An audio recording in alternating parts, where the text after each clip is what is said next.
pasamos a la tercera ponencia. Antes de ello, os informo que hay casi 1000 personas conectadas y esto es un motivo de satisfacción y también ilustra el interés tan grande que los socios y también personas ajenas a la sociedad, porque supera el número de socios, tienen en el tema. El tercer ponente es el doctor José Luis Blanco, un amigo, compañero también de trabajo, de muchas cosas. Él presentará datos clínicos, los datos que tenemos hasta ahora, también de nuevo escasos, también de nuevo muy preliminares, pero al menos datos clínicos sobre la infección COVID-19 en personas VIH. Muchas gracias, José Luis. Adelante. Muchas gracias, Esteban. Gracias a Gesida y a ti por invitarme a esta presentación. Creo que el tema que voy a tratar es un tema interesante para todos y del que tenemos muy poquitos datos, aun y cuando todos poco a poco estamos viendo cada vez más personas con COVID-19 e infección por VIH. Sin ir más lejos, el doctor Pepe Casado del Ramón y Cajal me comentaba que tienen 30 pacientes ingresados y un hospital, por ejemplo, lo más pequeño, como el de Figueras en Girona, el doctor Josep Curull me comentaba ayer que tienen 6 pacientes ingresados.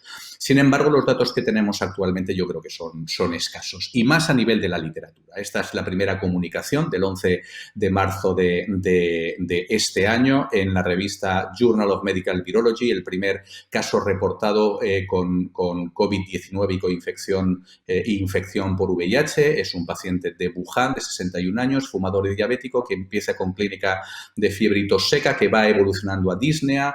2 días después del inicio de la clínica va al hospital, se hace una PCR del que los resultados hay unos días después que es positivo y se diagnostica en base a clínica y un TAC característico de COVID-19 con patrón en vídeo deslustrado. El paciente no era VIH conocido, este es un dato importante. En el momento del ingreso se diagnostica del VIH, tenía muy poquitos CD4, obviamente estaba sin tratamiento antirretroviral, se puso el tratamiento que estáis viendo con lopinavir, gammaglobulina y corticoides y moxifloxacino y a los 11 días se dio de alta. Estáis viendo a la derecha la evolución radiológica, en la parte superior la del ingreso, con una afectación que progresa en la del medio para acabar mejorando de forma significativa cuando es dado de alta. Es el primer caso reportado, sin embargo hay una serie que ha sido aceptada para publicación en el Lancet. Es un paper que mi amigo Pepe Casado me pasó hace 3 días y en el que describen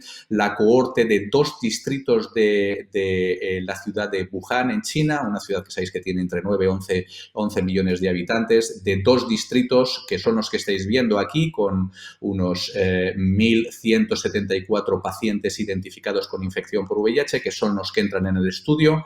Mediante una anamnesis dirigida y llamadas telefónicas identifican a 12 personas con clínica sugestiva. De estos, 8 son confirmados de infección por COVID-19, bien por PCR, bien por el TAC torácico. Sabéis que en China el TAC torácico sirve para el diagnóstico de la infección por COVID-19.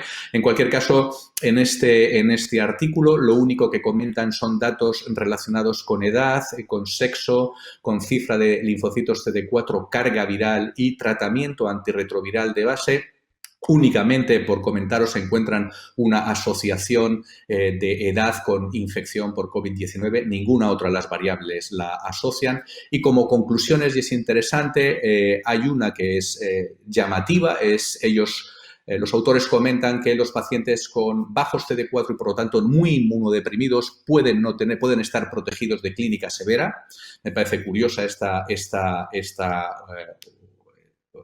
una de las conclusiones o de los aspectos que comentan en la discusión, y eso un poco les da pie a utilizar corticoides a dosis de miligramo kilo dentro del tratamiento, entendiendo que la inmunodepresión severa parece, para ellos, protege frente a una evolución severa, se puede discutir. Y otro aspecto que es interesante es que no identifican ningún paciente o mejor dicho, todos los pacientes que estaban con o que desarrollaron COVID-19 estaban en tratamiento de base con no nucleósidos. Reportan un 84% de pacientes de toda la cohorte, de estos 1.178, en tratamiento con no nucleósidos, lo cual me llama la atención, siendo un fármaco de baja barrera genética, que tengan tantos pacientes con no nucleósidos. En cualquier caso, ninguno de los pacientes que no desarrolló COVID-19 o todos los pacientes que no desarrollaron COVID-19 estaban con otros esquemas de tratamiento, ¿vale? Desde el punto de vista de los datos nuestros, estos datos que son de los que os quiero hablar, han sido publicados o han sido aceptados, mejor dicho, en Lancet. Es un trabajo de todo el grupo del Hospital Clinic, del Servicio de Infecciones, ¿vale? Estos datos los hemos recogido de la siguiente manera. Fijaros, hay 21 personas que hemos diagnosticado de coinfección VIH y SARS-CoV-2. Estas 21 personas se diagnostican, las 13 que ingresaron en el hospital, en el 85% de ellos se diagnostica por PCR. En los otros 3 pacientes el diagnóstico es por clínica. La distribución de estos pacientes es que 13 pacientes ingresan en sala, 2 pacientes fueron dados de alta directamente desde urgencia y 6 pacientes hemos diagnosticado COVID por anamnesis en las visitas de rutina que hacemos que estamos haciendo a todos nuestros pacientes a través de llamadas telefónicas. Hay 6 de estos pacientes que han comentado clínica sugestiva de COVID-19 por el tiempo y por las características del cuadro clínico y lo han pasado en casa. 2, como os digo, fueron dados de alta directamente desde urgencia y 3 ingresaron en el hospital. De estos 3 ingresaron en el hospital, es que 3 han acabado en cuidados intensivos, 8 a fecha de hoy están dados de alta y 2 continúan ingresados. Y de estos 3 pacientes que ingresaron en cuidados intensivos, 1 ha sido exitus, otro continúa en cuidados intensivos y 1 ha sido dado de alta.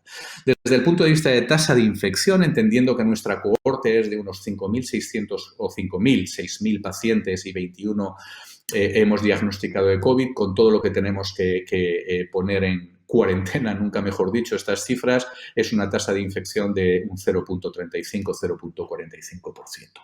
Desde el punto de vista de las características de los pacientes que han ingresado en el hospital, ahora me voy a centrar, estos datos son los datos globales de todos los pacientes y luego me centraré en únicamente los ingresados. A nivel global, la media de edad es de 40 años, con el rango que estáis viendo. Solo 3 pacientes tenían más de 50 años. Esto llama la atención porque esto supone, de los 13 pacientes ingresados, un 23% de más de 50 años frente a un 50% que tenemos en nuestra cohorte de personas con infección por VIH de más de 50 años. Con lo cual parece que COVID-19 afecta más a personas más jóvenes. Desde el punto de vista del sexo, tenemos únicamente una mujer ingresada con COVID-19. Eso supone un 5%, similar al 6% que es, digamos, la prevalencia de mujeres de menos de 50 años, el porcentaje de mujeres de menos de 50 años que tenemos en nuestra cohorte. La mayor parte de los pacientes se han infectado el VIH por vía sexual. 8 pacientes son españoles frente a lo que estáis viendo, 11 pacientes no españoles. La media de años de infección es de 15, con un rango entre 0 y 28. 0 fue una paciente que se diagnosticó, lógicamente, en el momento del ingreso. Aquí estáis viendo que la media de cifra de CD4 era de 418. Únicamente 2 pacientes tenían unos CD4 por debajo de 200 y carga vía indetectable en prácticamente la mayoría de ellos. Desde el punto de vista de las características, fundamentalmente de demográficas, factores de riesgo y relacionadas con la infección por VIH, ahora sí diferenciamos pacientes que ingresan en cuidados intensivos frente a los que no, y esto lo vamos a continuar en toda la exposición que me queda.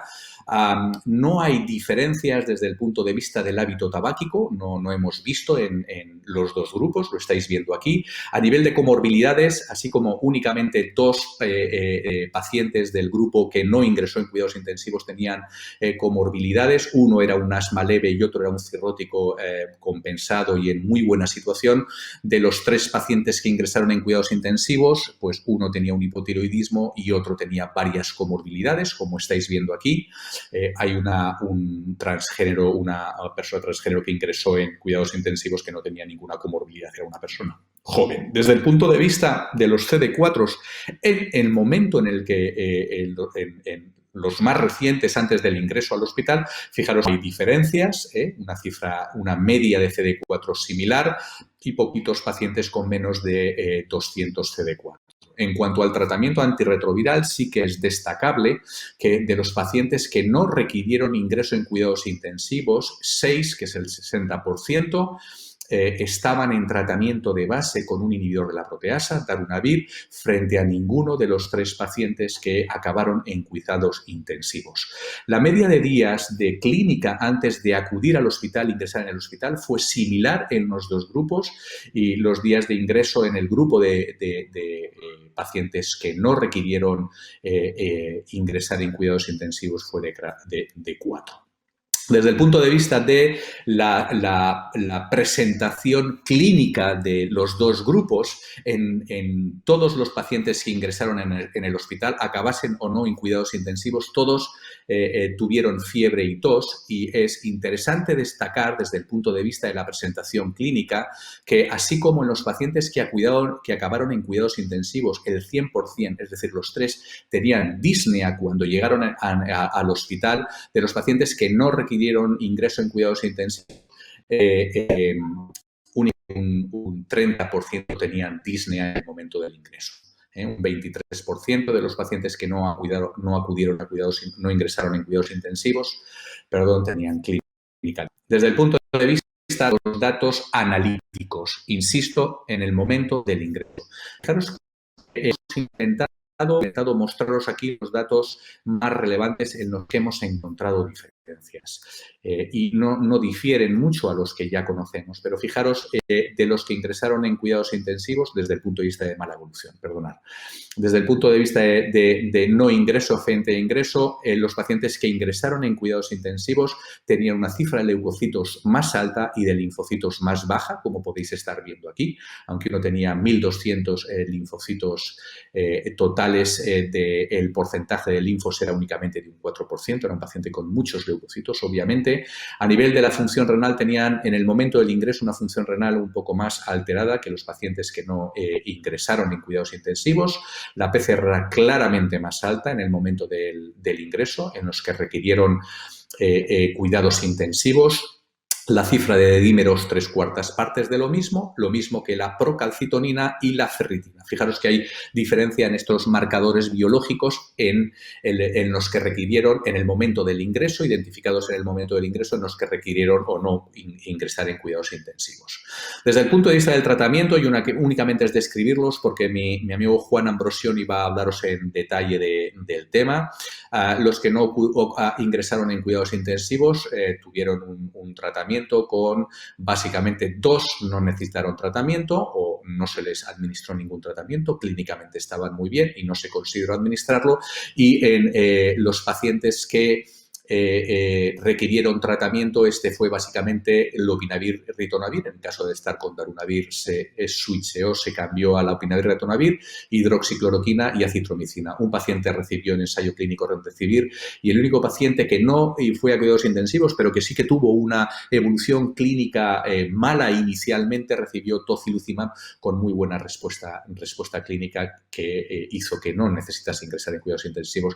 De los 3 pacientes que ingresaron en cuidados intensivos, fijaros que todos recibieron inhibidor de la proteasa, uno darunavir en lugar de lopi por diarrea con lopi, hidroxicloroquina, acitromicina, interferón 1 beta, y 2 de ellos recibieron bolus de corticoides. Acabar únicamente de forma muy rápida con los datos del paciente que fue exitus.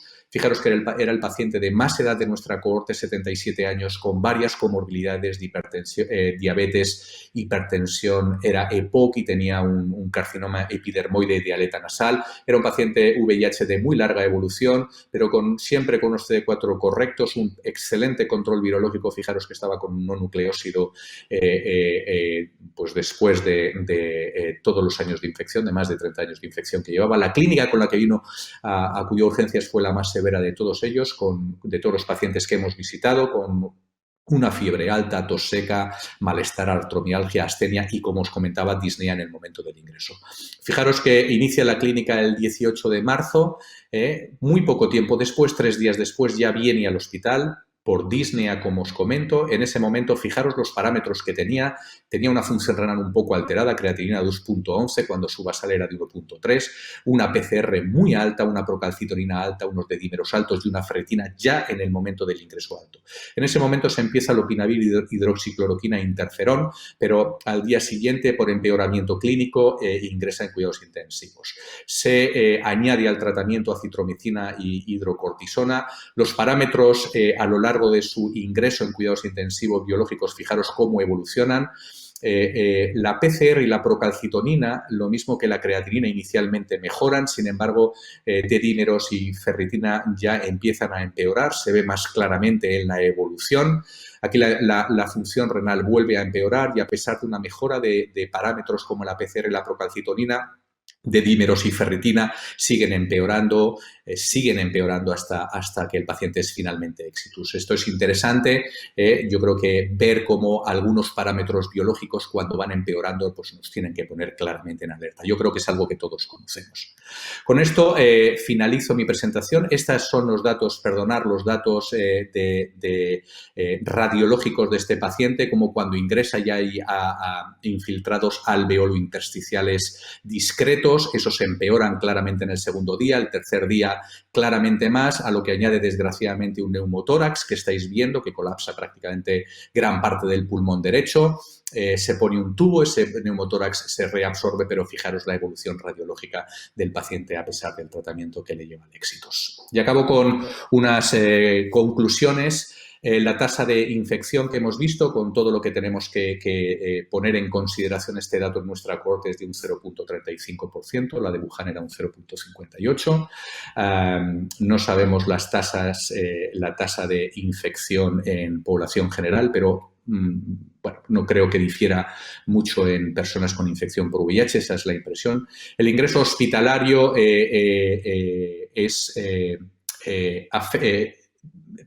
en pacientes coinfectados fue mayor en pacientes jóvenes frente a gente de edad avanzada y similar en mujeres frente a hombres. La presencia de comorbilidades, aunque no el tiempo de evolución clínica antes del ingreso ni la cifra de CD4 parece asociarse a un mayor riesgo de que el paciente evolucione requiriendo ingreso en cuidados intensivos. De los datos de nuestra cohorte, insisto, el 60% de las personas que no tuvieron que ingresar en cuidados intensivos estaban con tratamiento de base con inhibidores de la proteasa. De las 3 que habéis visto que ingresaron, ninguna tenía tratamiento de base con inhibidores de la proteasa. La tos y la fiebre fueron síntomas comunes en todos los pacientes que ingresaron en el hospital, acabasen o no en cuidados intensivos. Sin embargo, los que acabaron en cuidados intensivos, fijaros que todos ellos ya tenían disnea en el momento del ingreso, frente a solo el 33% de los que no acabaron en cuidados intensivos. Y finalmente, lo que hemos comentado de los parámetros analíticos, los que acaban en cuidados intensivos,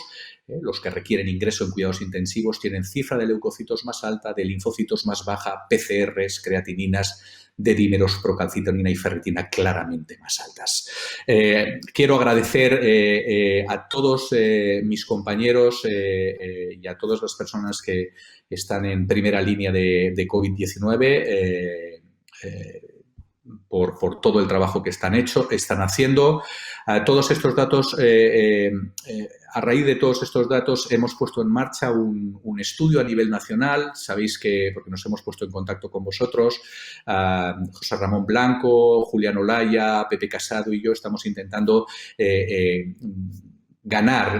aprender más de COVID-19 en infección por VIH. Para eso hemos puesto un estudio al que os animamos a participar poniéndose en contacto con nosotros los que estéis interesados en ello.